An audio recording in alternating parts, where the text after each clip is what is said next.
예, 오늘은 사도행전 20장 13절에서 38절까지의 말씀으로 장로들아 제발 기억하라 라는 제목으로 함께 말씀을 나누려고 합니다. 이제 지난주 말씀에서 나눴었는데요. 이게 드로아에서 놀라운 하나님의 역사가 일어났었죠. 집회 중에 졸다가 3층에서 떨어졌던 그 유두고라는 청년이 죽었다가 살아나는 기막힌 일이 일어나게 됩니다. 드로아 성도들이 놀라운 일을 체험하게 된 거죠. 이 일로 드로아의 성도들은 큰 위로를 받게 되었습니다. 그래서 이제 바울은 드로아에서의 그 집회를 마치고 예루살렘으로의 여정을 계속해서 이어가게 됩니다. 오늘 본문 말씀이 그 부분을 말하고 있습니다. 우리 본문 13절에서 15절 말씀을 같이 한번 보시도록 하겠습니다. 우리는 앞서 배를 타고 아소에서 바울을 태우려고 그리로 가니 이는 바울이 걸어서 가고자 하여 그렇게 정하여 준 것이라. 바울이 아소에서 우리를 만나니 우리가 배를 태우고 미둘레네로 가서 거기서 떠나 이튿날 기오 앞에 오고 그 이튿날 사모에 들르고 또 그 다음날 밀레도에 이르니라. 바울 일행은 배를 타고 아소라는 곳으로 이동을 했거든요. 배를 타고 이동했습니다. 그런데 무슨 이유에서인지 바울만 혼자서 걸어서 아소를 향하게 되었습니다. 잠깐 우리가 지도를 한번 보일 텐데요. 여기가 이제 그 당시 때 3차 전도 여행이 일어났던 바울과 바울의 그 전도팀이 3차 전도 여행이 일어났던 그 부분입니다. 지금 이제 보이실지 모르겠는데 여기 아이고 제 손이 잘리네요. 이 부분에 아소가 있고요. 저쪽에 아소가 있고 드로아가 있고 아소가 있습니다. 그렇게 배를 타고 그렇게 가야 되는데 그런데 바울이 걸어서 갔다는 거죠. 조금 더 제가 자세히 그 부분을 보여드리겠습니다. 보이시나요? 빨갛게 되어 있는 부분이 드로아에서 아소로 가는 저 위에 있죠? 바울이 그렇게 걸어갔다는 겁니다. 동료들은 녹색으로 이렇게 배를 타고 갔는데 바울만 저렇게 걸어갔습니다. 바울이 왜 혼자 걸어서 아소를 갔는지에 대한 정확한 이유는 알 수 없습니다. 기록이 없으니까 우리가 알 수가 없는 거겠죠. 근데 이제 추측컨대 아마도 앞으로의 일들에 대해서 생각할 것이 많았기에 혼자만의 시간이 필요하지 않았나 그런 생각을 해봅니다. 뒤에서 나누겠지만 바울은 지금 자신이 예루살렘에서 어려움에 겪게 될 것을 알고 있거든요. 알고 있습니다. 나중에 이제 나누겠지만 지금 예루살렘에서 어떤 일이 일어날지를 바울은 알고 있었다라는 거죠. 그에게 준비된 것은 고난이었죠. 하지만 그럼에도 그 길을 멈추지 않았고 멈출 수도 없었습니다. 바울에게는 그 어느 때보다 주님의 위로와 격려가 필요한 때였죠. 아무리 바울이 대단한 사람이지만 그렇지 않습니까, 여러분? 얼마나 무섭고 두려웠겠습니까? 지금 그 길을 아는데 가는 거예요. 그렇게 주님과 깊은 교제를 가지려고 그래서 혼자서 조금 먼 길이지만 걸어서 아소까지 간 것이 아닌가 하고 이제 생각을 해본다는 거죠. 많은 분들도 이렇게 예상을 해봅니다. 하지만 정확한 이유를 알 수는 없습니다. 어쨌든 바울은 아소에서 먼저 도착해 있던 동료들과 다시 합류하였고 그곳에서부터 배를 타고 이제 이동을 합니다. 거기서부터는 이제 배를 타고 이동을 하는 것이죠. 아까 앞에 그 그림을 잠깐 다시 한번 보여드리면 보이시죠? 아소에서 합류해서 거기서부터는 같이 또 이동을 하는 겁니다.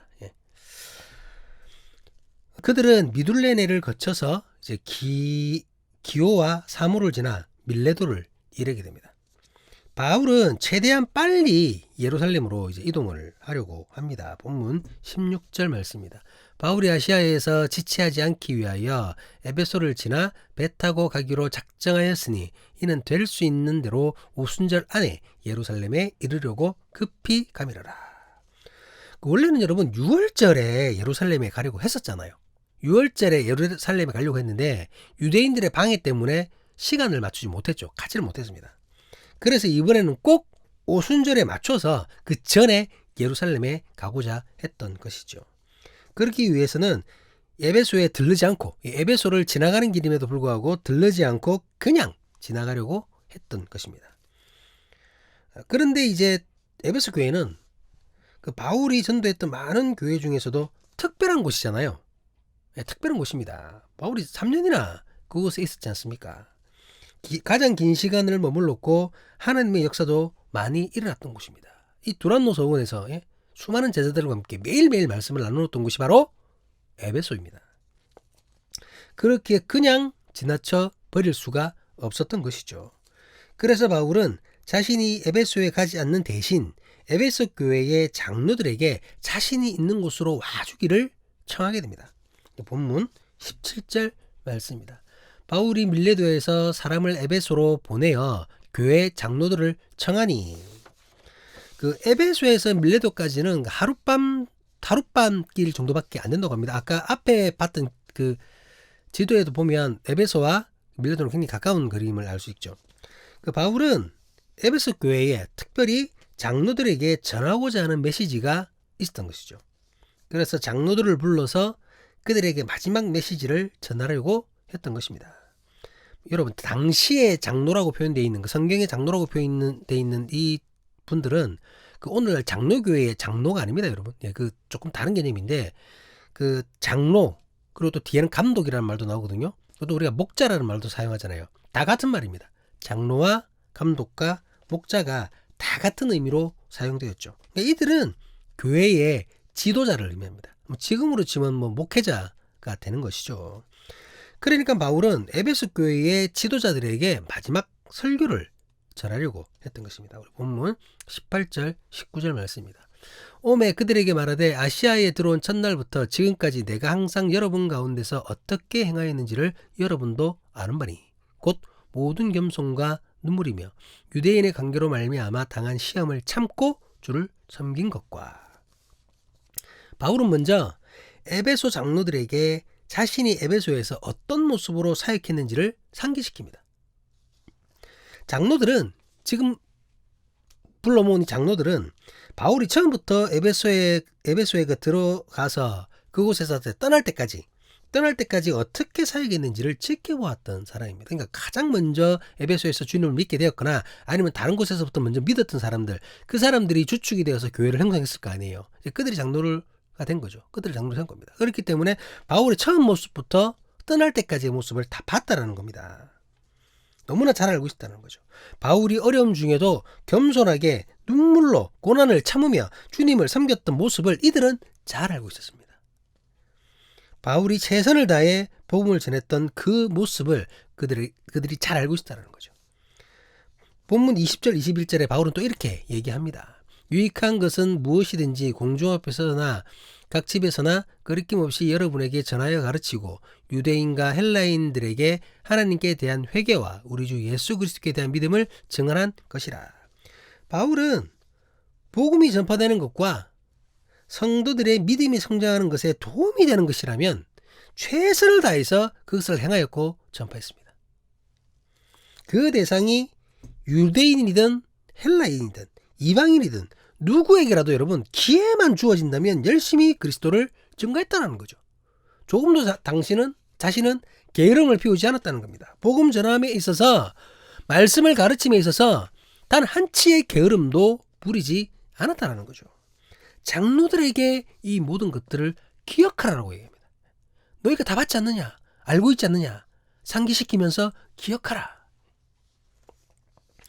여러분, 그렇다면 바울은 이 에베소 교회의 장로들, 에베소 교회의 지도자들에게 자신이 최선을 다해 복음을 전하고 말씀을 가르쳤던 것을 왜 상기시키고 있는 것일까요? 떠날 마당에 왜 이러고 있는 것일까요? 그것은 어쩌면 지금의 만남이 마지막이 될지도 모르기 때문입니다. 그나마 다른 성도들은 만나지도 못하고 지금 떠나게 될 판이죠. 본문 22절 23절입니다. 보라, 이제 나는 성령에 매여 예루살렘으로 가는데 거기서 무슨 일을 당할지 알지 못하노라. 오직 성령이 각 성에서 내게 증언하여 결박과 환난이 나를 기다린다 하시나. 앞서 잠깐 언급했지만 바울은 예루살렘을 향한 비전을 받음과 동시에 그곳에서 감당해야 할 고난에 대해서도 성령을 통해 알게 되었습니다. 자신을 기다리고 있는 결박과 환난을 알았던 것이죠. 하지만 그럼에도 바울은 멈출 수 없었습니다. 본문 24절 말씀입니다. 내가 달려갈 길과 주 예수께 받은 사명, 곧 하나님의 은혜의 복음을 증언하는 일을 마치려 하면은 나의 생명조차 조금도 귀한 것으로 여기지 아니하노라. 괜히 제 마음이 조금 굉장히 숙연해지는 그런 말씀입니다. 바울은 진정으로 중요한 것이 무엇인지를 너무나 잘 알고 있었습니다. 그리고 자신에게 주어진 사명이 어떤 것인지도 너무나 잘 알고 있었습니다. 그렇기에 그 일을 반드시 꼭 감당해야 했던 것이죠. 생명을 걸고서라도 주어진 그 사명을 마치려고 합니다. 왜냐하면 그것이야말로 자신이 진정으로 사는 길이기 때문입니다. 어쨌든 예루살렘을 향하는 길은 바울에게 죽음의 길이 될 수 있었던 그러한 길이었습니다. 본문 25절 말씀입니다. 보라, 내가 여러분 중에 왕래하며 하나님의 나라를 전파하였으나 이제는 여러분이 다 내 얼굴을 다시 보지 못할 줄 아노라. 그렇기에 이제 헤어지면 에베소 교회 성도들과 이 땅에서는 다시 만나지 못할 수 있다는 거예요. 마지막이라는 겁니다. 그래서 에베소 교회를 이끌어갈 그 장로들, 바로 교회 지도자들에게 어떻게 사역을 해야 하는지를 다시 한번 일깨우려고 했던 것이죠. 그래서 본인의 모습을 기억하라는 겁니다. 최선을 다해서 복음 전함에 결함을 비우지 않았던, 열심을 다했던, 정직하게 행했던 바울 자신의 모습을 장로들에게 기억해 주기를 강구했던 것이죠. 바울은 한치의 소홀함도 없었던 자신의 사역을 가르칩니다. 본문 26절 27절입니다.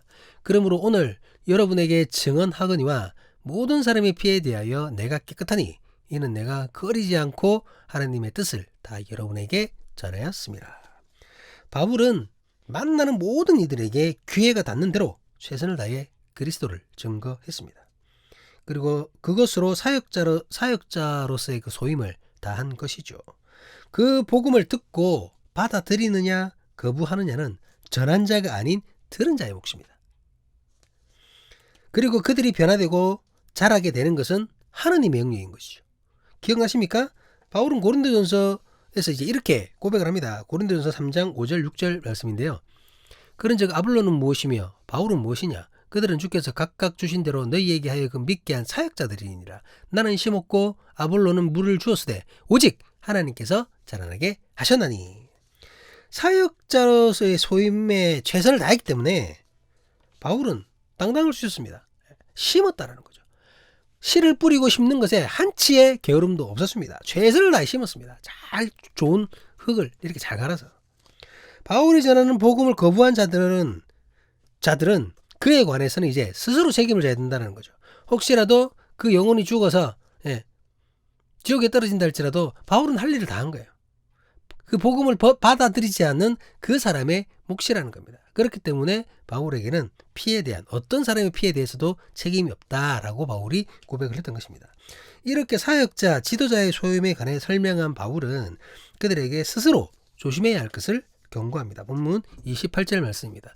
여러분은 자기를 위하여 또는 온 양떼를 위하여 삼가라. 성령이 그들 가운데 여러분을 감독자로 삼고 하나님이 자기 피로 사신 교회를 보살피게 하셨느니라. 먼저는 자신을 위해, 그리고 성도를 위해 조심하고 살피라는 것입니다. 하나님께서 지도자로 세우시니 하나님의 교회를 온전히 보살피라는 말이죠. 근데 왜 그래야 되나요? 말씀 잘 가르치고 이러면 되는데 왜 이렇게 조심하라고 하는 걸까요? 그것은 교회를 향한 공격이 반드시 있기 때문입니다. 여러분. 본문 29절 30절 말씀입니다. 내가 떠난 후에 사나운 이리가 여러분에게 들어와서 그 양떼를 아끼지 아니하며 또한 여러분 중에서도 제자들을 끌어 자기를 따르게 하려고 어그러진 말을 하는 사람이 일어날 줄을 내가 아노라. 바울이 함께 있을 때도 그랬지만 여러분, 바울이 떠난 후에도 교회를 향한 공격이 안팎에서 이루어질 것이기 때문입니다. 성도들을 넘어뜨리려고, 교회를 파괴하려고 공격이 있다는 거죠. 교회를 흔드는 이단은 언제나 존재했습니다. 지금도 그렇고 그때도 그렇고 앞으로도 그럴 겁니다. 바울 당시에도 교회와 성도를 미혹하는 이들은 늘 경계의 대상이었죠. 그들은 사나운 이래와 같이 믿음의 사람들을 무섭게 공격하고 넘어뜨리려고 했습니다. 그런데 이보다 더 위험한 것은 내부에서의 공격이죠. 한 교회에서 같이 신앙생활을 하던 사람 중에 변질되어서, 그 마음이 변질되어, 그 믿음이 변질되어 복음을 왜곡하는 자가 생겨났다는 겁니다. 바울은 적나라하게도 지금 말씀을 나누고 있는 장로들, 지금 바울의 말씀을 듣고 있는 그 장로들 중에서도 교만한 자가 생길 것이라고 경고를 합니다. 너네들 중에서도 가짜가 생길 거야. 지금 그 얘기를 하는 거잖아요. 하나님이 아닌 자신을 따르도록 어그러진 말, 잘못된 말을 하는 이가 일어난다라는 겁니다. 복음에서 어그러진 말, 진리에서 어그러진 말. 그렇기 때문에 바울은 앞에서 지도자들에게 자신을 먼저 돌아보라고 한 것입니다. 여러분, 자기를 먼저 조심해야 된다. 내가 먼저 조심해야 된다는 겁니다. 지도자는 누구라도 여러분 변질될 수 있습니다. 누구라도 가짜가 될 수 있다는 거예요. 지금 말씀 전하고 있는 저도 마찬가지입니다. 여러분, 저도 교만해지고 이상하게 되면 어떻게 될지 몰라요. 그렇기에 말씀 앞에서는 언제나 겸손해야 한다는 거죠. 언제나 겸손해야 됩니다. 내가 말씀을 다 아는 양, 내가 말씀을 완전히 통달했느냐? 아닙니다. 여러분, 매일매일 새롭게 주시는 주님의 은혜가 있는데 내가 다 아는 것처럼, 하나님의 뜻을 다 아는 것처럼 굉장히 교만한 모습이죠. 교만한 모습입니다. 누구는 기억 앞에 겸손해야 한다는데 여러분, 말씀 앞에 겸손해야 됩니다. 말씀 앞에. 바울은 영적 공격을 이겨내기 위해서 말씀을 기억해라고 전합니다. 본문 31절 32절 말씀입니다. 그러므로 여러분이 일깨어 내가 3년이나 밤낮 쉬지 않고 눈물로 각 사람을 훈계하던 것을 기억하라. 지금 내가 여러분을 주와 및 그 은혜의 말씀에 부탁하노니 그 말씀이 여러분을 능히 든든히 세우사 거룩하게 하심을 입은 모든 자 가운데 기업이 있게 하시리라. 바울은 특별히 자신이 3년 동안 눈물로 전했던 훈계를 기억하라고 말합니다. 여러분, 훈계는 헬라어로 누테데오라는 단어입니다. 헬라로. 그 의미로는 주의하다, 책망하다, 훈계하다 라는 그런 뜻을 가지고 있죠. 이는 잘못된 것을 야단치고 바르게 가르치는 것을 의미합니다. 그러니까 잘못을 책망하고 야단치고 가르쳤던 것, 그것을 기억해라는 거죠. 이해가 되시나요? 좋은 말, 행복한 말, 당신들 복 받을게요, 이런 말을 기억해라는 게 아니라 내 마음이 찔리고 내 잘못을 콕콕 집어내고 야단 맞았던 그 말씀을 기억해서 가짜들을 이겨내라는 겁니다. 여러분 잘하는 거는 계속 잘하면 돼요. 근데 내가 잘 못했던 것, 예를 들어 아까처럼 겸손하지 못했던 것, 왜 겸손하지 못해? 내 마음이 찔리거든요. 그걸 기억하라는 겁니다. 말씀 잘하는데 깨어름을 피웠다? 너 왜 주님의 일에 깨어러? 말씀이 콕콕 찔리거든요. 그걸 기억하라는 겁니다.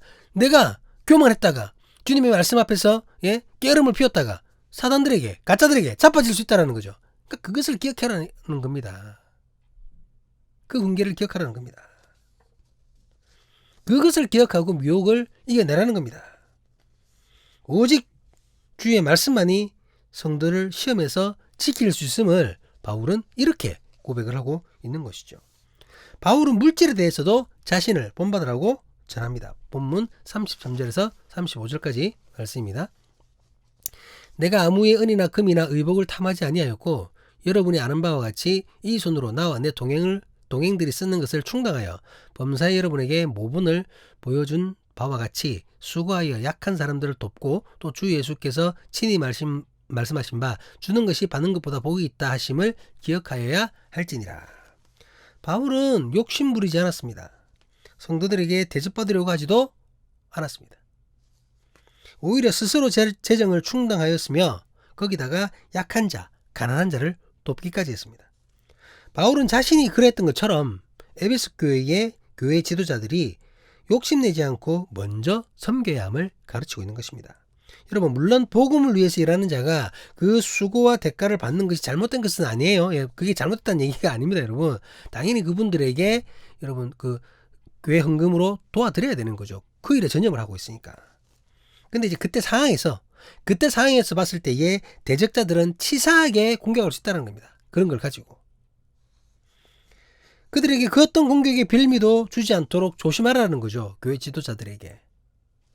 자칫 우리가 소홀히 여겼던 작은 한 부분 때문에 큰 일을 만드는 거죠. 그런 거 많잖아요. 정치권에도 보면 정말 아무도 아닌 것 단어 하나 꼬투리 잡아가지고 진짜 중요한 거는 뒤에 넘긴 채 그거 가지고 사람을 갖다가 힘들게 하는 경우가 많거든요. 막 답답하잖아요. 막 보면은. 그렇게 될 수 있다는 겁니다. 그렇기 때문에 그런 빌미를 주지 않기 위해서 오히려 바울을 본받으라고 한 겁니다. 그러면서 성도들에게 섬김과 나눔의 본이 되는 지도자가 되라는 말씀인 것이죠. 바울은 이렇게 설교를 마치면서 장로들과 함께 기도하는 것으로 그 만남의 마무리를 짓습니다. 본문 36절에서 38절까지 말씀입니다. 이 말을 한 후 무릎을 꿇고 그 모든 사람들과 함께 기도하니 다 크게 울며 바울의 목을 안고 입을 맞추고 다시 그 얼굴을 보지 못하리라 한 말로 말미암아 더욱 근심하고 배에까지 그를 전송하니라. 기도를 마친 후에 장로들은 눈물을 흘리며 바울과 작별을 고합니다. 이 만남이 바울과의 마지막 만남이 될지도 모르기에 더욱 근심하였고 바울을 배에까지 전송하며 그 아쉬운 마음을 달랬던 것입니다. 이렇게 오늘의 본문 말씀은 끝이 납니다. 바울은 이제 에베소 교회에 다시 오지 못할 수도 있습니다. 그렇기에 에베소 교회를 걱정하는 마음이 컸던 것입니다. 이것은 당연히 에베소 교회를 사랑하기 때문에 일어난 마음이겠죠. 분명히 하나님께서 함께 하시겠지만 하나님의 교회이기 때문에 함께 하시겠지만 그러기 위해서라도 여러분 지도자들이 먼저 하나님 앞에서 말씀 앞에서 바로 서야 한다는 것입니다. 지도자가 시험에 넘어지게 되면 여러분 어떻게 되겠습니까 여러분? 교회에서 모든 성도가 다 같이 죽는 것과 같습니다. 교회가 다 같이 죽을 수 있다는 거죠.